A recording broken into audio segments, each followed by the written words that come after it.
आजकल सारे cricketers social media friendly बहुत होते जा रहे हैं, सबका हम रील्स देखते हैं, तो सबसे ज़्यादा फनीएस्ट और सिंगिंग या डांसिंग में सबसे लास्ट में आप किसे रैंक करेंगे? थोड़ा सा लास्ट में ड्रेसिंग रूम के इनसाइड्स में बताइए। मैं ही हो जाऊंगा वो तो। मुझे नहीं आता डांस और वो सब, मैं खुद को ही कर लूँ, मैं एक्सेप्ट कर लेता हूँ, मैं खुद ही हूँ। वैसे मैं आपको बता दूं, ज्योति वहाँ जेंजी जब आंदोलन हो रहा था तब वहाँ पर मौजूद थी और शी वाज ऑलमोस्ट लिंच्ड, भीड़ का शिकार। और बहुत टफ है ज़्यादा यार, उनको- टफ हाँ, है, it was टफ very है, tough। टफ तो है। वहाँ जिस तरीके से गाली गलौज हो रहे थे और जिस देखिए तरीके भीड़ से में आप नहीं कंट्रोल कर पाओगे, आप आप एज ए मैन हम लोग नहीं कर पाएंगे, तो लेडीज़ का तो फिर डिफिकल्ट है। जेंजी जो एकदम गाली गलौज वाले मोड में आपने देखी होंगी, बहुत टाइप की रील आई, बहुत टाइप की रील आई है। देखिए उसके दोनों पहलू देखे जाएंगे। हमेशा जब मैं कहता हूँ तो मैं एक साइड देख के नहीं बोल सकता, क्योंकि सामने डिसीजन क्या है वो भी देखने पड़ेंगे आपको, पब्लिक का क्रेज़ क्या है वो भी देखना पड़ेगा आपको, सारी चीज़ें मैनेज करनी पड़ेंगी, क्योंकि ये एक आदमी की बात नहीं है, ये हज़ारों लाखों लोगों की बात है। तो इस पे इसके रिज़ल्ट ये पॉलिटिकल मुद्दा बना है यहाँ पे आके, इस पे मैं बोलना नहीं चाहूँगा, क्योंकि ये सब कैलकुलेशन करने के बाद फाइनल रिज़ल्ट क्या आता है उसका इंतज़ार करना चाहिए। मुझे लगता है कि आप हमेशा एग्रेसिव होकर किसी चीज़ का रिज़ल्ट नहीं निकाल सकते। लेकिन जो गाली देने वाली देखिए लैंग्वेज थ्रू, जेंजी को नहीं, लैंग्वेज बैड लैंग्वेज तो आप, मैं कहता हूँ यहाँ पे नहीं, आप कहीं पे किसी भी स्टेज में आप नहीं बर्दाश्त करेंगे या फिर आप नहीं पसंद करेंगे, क्योंकि कितना भी छोटा इंसान हो, कितना भी गरीब इंसान हो या कितना भी गिरा हुआ इंसान हो, गाली तो नहीं पसंद करेगा। कोई भी इंसान आपको बदतमीज़ बोले, क्रिकेटर्स की वीडियो वायरल हो जाते हैं पिच पर जेंटलमैन्स गेम में। लेकिन वो पर्टिकुलर किसी को हर्ट करने के लिए नहीं है। मैं हमेशा, सबसे ज्यादा गाली कौन से क्रिकेटर देते? अगर आपको मैं बोला था कि आप एक रात बॉर्डर पर गुजार के देखिए, आप इतनी गाली सीख के आ जाओगे सामने वाले के लिए, क्योंकि वो जुनून होता है। वो आपको हर्ट करने के लिए गाली नहीं दी जा रही है, वो आपको परेशान करने के लिए गाली नहीं दी जा रही है। तो एक टाइप होता है कि किस वे में भी लेना है। तो बहुत सारी चीज़ें हैं जो हमें लेनी भी चाहिए, को बहुत सारी चीज़ें ऐसी नहीं लेनी चाहिए, लेट गो कर देना चाहिए। सर साल 2013 में आपका डेब्यू हुआ और जी सर। उसी सीरीज में सचिन तेंदुलकर का रिटायरमेंट भी था उस जी मुझे याद है कि वो आखिरी ऐसे खिलाड़ी है जिनका फेयरवेल हुआ है। उसके बाद से कोई भी बीसीसीआई के द्वारा किसी भी खिलाड़ी को फेयरवेल नहीं दिया गया। महेंद्र सिंह धोनी ऐसे ही चले गए, विराट कोहली जिन्होंने टेस्ट में भारत को ऊंचाई पर पहुंचाया, उनका, रोहित शर्मा। तो आप इसको लेकर क्या देखते हैं कि फेयरवेल क्यों नहीं हो रहा है? बीसीसीआई जो दुनिया का सबसे रिचेस्ट बोर्ड का दावा कर रहा है, उसमें मतलब खिलाड़ी को लेकर ऐसा व्यवहार क्यों हो रहा मतलब है? केक क्यों नहीं कट रहा है? जैसे सम्मान तो होना चाहिए, बात तो ठीक है, सम्मान होना चाहिए, वो रिस्पेक्ट मिलनी चाहिए, क्योंकि आपने कंट्री को सर्व किया है। बट क्यों नहीं हो रहा ये जवाब मेरे पास नहीं है। बट मैं तो खुद कहता हूँ कि जब आप किसी भी स्टेज पर कभी भी आप किसी लेवल को आप अचीव करते हैं, आपने कंट्री के लिए सर्व किया है, तो मुझे लगता है उसको रिस्पेक्ट देनी चाहिए। और उसका फेयरवेल हो या कुछ भी हो, कभी भी हो, जब आदमी एक्सेप्ट कर लेता है कि ये मेरा लास्ट मैच है, तो मुझे लगता है कि वो उसे खुशी के साथ विदा कर देना चाहिए। फिर कुछ रैपिड फायर आपके लिए।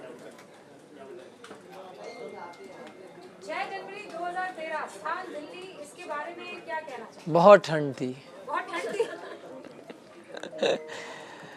वो मेरा डेब्यू बहुत ठंडा था। और डेब्यू में आपको ये याद है कि आपको बहुत ठंड लगी? बहुत, मुझे एक्चुअल में एक उसमें बोला था मैंने इंटरव्यू में, उन्होंने पूछा मुझसे कि आपके क्या थॉट्स थे, आपका क्या प्लानिंग था।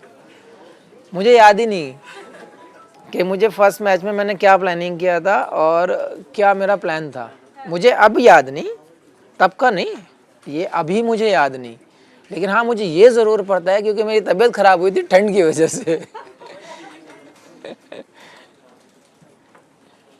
गेंदबाज कौन है? जसप्रीत बुमराह, भुवनेश्वर कुमार? नहीं, दोनों ही अच्छे हैं, दोनों डिफरेंट हैं और दोनों ही अच्छे हैं, क्योंकि दोनों के साथ मैं बहुत लंबे टाइम तक खेला हूँ। पर फिर भी एक चुनना हुआ तो? नहीं यार, ऐसा नहीं कर सकते इनके साथ दोनों के। बुमराह अलग है, भुवनेश्वर अलग, दोनों और दोनों अलग ही माइंडसेट के हैं। क्योंकि बुमराह जितना एग्रेसिव है उतना ही कूल होके भुवनेश्वर निकालता है विकेटें। तो मुझे लगता है कि मेरे लिए तो अपोनेंट पे अगर कोई पार्टनर दोनों में से मिल जाए तो बेस्ट है। लेकिन मैं कहती हूँ इन दोनों में से गौतम गंभीर बन के चुनिए। ओहो, हाँ, ये मुझे इस झमेले में नहीं पड़ना है। तो तो आपको एक अगर चुनना चाहेंगे तो फिर अगर T20 फॉर्मेट अगर आप देखना चाहते हैं कोई वाइट बॉल के हिसाब से बुमराह को चुनागा। भारत के लिए आज का भरोसा रोहित शर्मा, विराट दोनों ही है, नहीं है इनकी प्लेस, किसी और की प्लेस कोई और ले ही नहीं सकता। नहीं ले सकता दोनों। ये तो दोनों का फिक्स है। आपका फेवरेट फॉर्म है टेस्ट आज भी? आज भी। तो बता दीजिए फिर कब खेल रहे हैं? कब खेल रहे हैं मेरे हाथ में थोड़ी ना है, मैं तो अपने फार्म पे ही खेल रहा हूँ बस। आपको किस में मजा आता है, गेंदबाजी में या बल्लेबाजी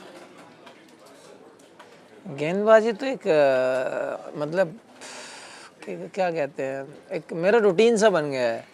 मतलब एक होता है ना, हाँ, वो मुझे उतना अफेक्ट नहीं करता कि हाँ चलो भाई 10 ओवर करना है 15 ओवर, उसमें फ़र्क नहीं पड़ता। बल्लेबाजी में मज़ा आता है फिर। मजा आता है। सबसे खतरनाक बल्लेबाज ब्रायन लारा या सचिन तेंदुलकर?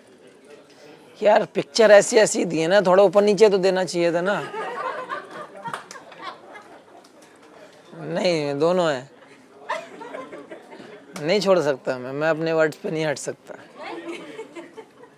दोनों हैं, थोड़ा ऊपर नीचे लाओ ना पिक्चर, ऊपर नीचे कैसे ले आए? तो बराबर का लेके आ रहे हो ना एकदम। बराबर खिला रहे हैं। अच्छा सबसे खतरनाक बल्लेबाज यही तो थे दोनों अभी। निजी जिंदगी में लगे झटकों के बाद उबरना मुश्किल था या करियर में शुरुआती संघर्ष करना?